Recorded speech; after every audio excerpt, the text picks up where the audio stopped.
All right, ladies and gentlemen, so we got ourselves a very interesting story to go over today. And this particular story has to do with the fact that the mainstream gaming urinalists, yes, the ones that love to tell you how terrible of a human being you are instead of actually talking about video games, these people are losing their jobs left and right. These websites are getting gutted left and right. It is a bloodbath out there in the gaming industry, not just for studios and developers, but also for the people that are trying to do access media with these developers. It is a hand-in-hand situation where you have access media trying to run damage control and good press for developers that essentially are lazy, are mostly doing a terrible job, and they are trying to create this narrative about how amazing everything is. And yet, since one thing is crumbling down, which is the developers, the other is likely to follow.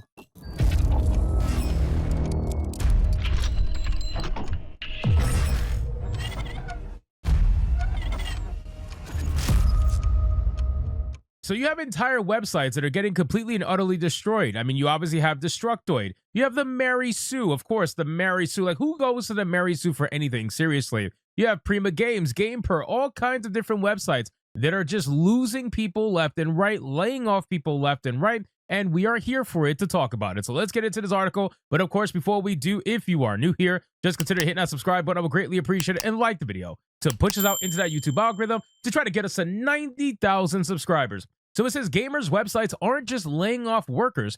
Entire sites are being mothballed. Entire websites like The Escapist and Twinfinite are just basically dormant at this point. The group of video game websites, a one-time media darling, have for the past year been struggling following changes made by Google's search algorithm that have had a dramatic impact on the network's SEO-optimized content. Over the last 2 months, both current and former gamers and employees tell us things have only gotten worse. Now, here's the thing. Okay, I'm sure that there was some change, right, to Google's search algorithm that had an effect on these websites. But I want to make it very clear because this is cope, right? If you think that the reason why your websites are underperforming is because of Google's algorithm, you're an absolute joke. Let it be very clear that the reason why you guys are underperforming is because the majority of people have realized what you are. You're just shills. That's literally it. You guys practice access media that are in your benefit, and you will lie to people in order for it to be in your benefit and to maintain that access. You were the first ones to call YouTubers grifters, and yet you're out here lying either willingly or by omission on a multitude of different subjects, all so that you can maintain the access to the industry that you so desperately need to be relevant. Because without the access to the industry, nobody cares about your websites. Without the access to the industry, nobody cares about what you have to say. They already don't care about what you have to say with the access anyway. So you guys have been getting absolutely felted by just YouTubers and independent media as a whole, and you're trying to blame Google's algorithm as to why your websites are underperforming. No, people have just caught on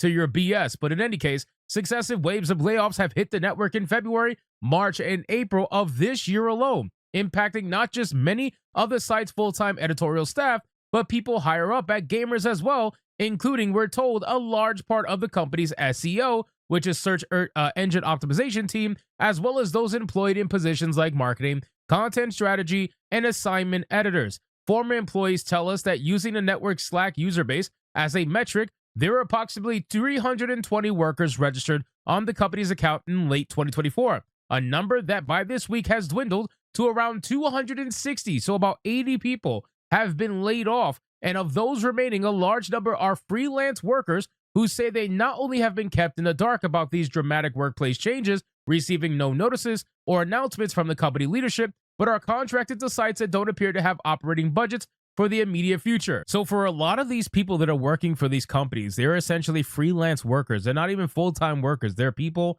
that'll write, a couple of articles a month to try to get some money from these websites, but ultimately, there's really not much to be had here. These websites are getting destroyed, and I keep telling people that it's only a matter of time before most of these gaming websites are going to be gone. It's only going to be some of the biggest ones around that managed to absorb other companies while things were good, that are going to stick around. But aside from that, the majority of them are not going to stick around. The ironic thing and the hilarious thing is that the Mary Sue is a website that hasn't been profitable since its inception. The only reason why it's around is because of private investors in Australia. That's the only reason why the Mary Sue is around. But aside from that, it would never be around. And as government money starts to dry up, and as easy money starts to dry up in general, websites like the Mary Sue are no longer going to be around, or at the very least are going to be completely dwindled down to basically almost nobody working at the website. Again, Who goes to the Mary Sue for gaming news? Seriously, who goes to the fucking Mary Sue for gaming news outside of a couple of people that are in their echo chamber that need their confirmation bias to be upheld versus actually getting information? That's the really reason why people go to the Mary Sue, for confirmation bias. We've been shown screenshots of internal Slack messages frequently rejecting these workers' pitches at some of gamers' biggest websites by citing budget constraints, which recently laid off writers speculate is part of a wider cost-cutting measure. Freelancers of gamer sites are paid by the post and must pitch stories to the editors. After this week's layoffs, The Escapist, which lost a number of full-time staff, is mostly now Roblox guides. Destructoid has lost several key writers and is now being updated with stories mostly being produced, we're told, by former .esports staff who have been moved over, with .esports now updating at a much slower pace than previously before. Twinfinite, which also lost staff, was updated last on March 27th, while Attack of the Fanboy, once a nerd culture site, which had been recently pivoted to celebrity gossip and political content, hasn't seen a new post since March 28th. So the Canera and the Mary Sue, also affected by layoffs and resignations, are both down to just a handful of news stories a day. Bro, I would love the day where I can report on the closure of the Mary Sue. The Mary Sue is filled with some of the most insufferable supposed journalists out there. I mean, it is unbelievable, some of the stuff that they post over there, and it is clearly just one massive haterade against men. That's really all it is. It's a hardcore, like, super woke fucking feminist website that just hates on men, and any opportunity they get, they will put out some ridiculous story that has so many lies, whether knowingly or by omission. It is insane what the Mary Sue does. So I cannot wait for the day that we talk about their eventual closure, because it's only a matter of time. You can have all the private investors you want, but eventually if those investors are relying on easy money to fund your sources, it's only a matter of time before they give up on you as well. PC Invasion, meanwhile, simply doesn't exist anymore. The site now redirects to Prima Games, the once mighty guides label that gamers purchased in 2022, with some of PC Invasion's content moved under its masthead. Former staff also tell us that despite laying off successive waves of writers throughout 2025, gamers have been actively trying to recruit writers from regions like India, the Philippines, and the Balkans. Former staff speculated this could be because these workers can be paid less than writers from the US or United Kingdom. It's accurate to say that the entire chunks of the network have just been shut down at this point, one former full-time staffer told Aftermath. Others we've spoken to wonder if the continued layoffs, coupled with silence from the company's leadership, could indicate that Gamers is about to either be sold or is looking for a sale. Of course they're looking for a sale.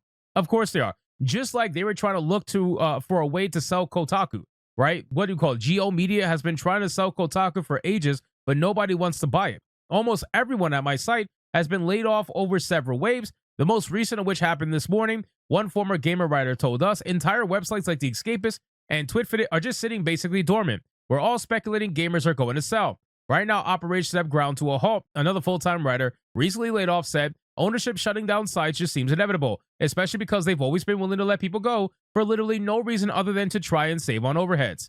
So listen, guys, at this point, I think it's safe to say that this company is screwed, right? I think it's safe to say that Gamers, which has all of these websites under them, I think it's safe to say that they are absolutely screwed. It's only a matter of time before we start reporting on the closure of certain websites like the Mary Sue, certain websites like Destructoid or The Escapist. It's only a matter of time. And honestly, I can't wait for that day. I really can't, because these are the people that advocate for our cancellation. These are the people that advocate for our erasure. These are the people that advocate for anything against regular, real gamers. That's really what it is. And I cannot wait for the day to talk about the fuck around and find out portion of what they're doing, which is the eventual closure of all their websites. So anyway, guys, thank you so much for watching this video. Hope you did enjoy it. If you did, consider leaving me a subscribe. I would greatly appreciate it if you could like the video, comment, let me know what you thought, and I'll see you guys on the next one.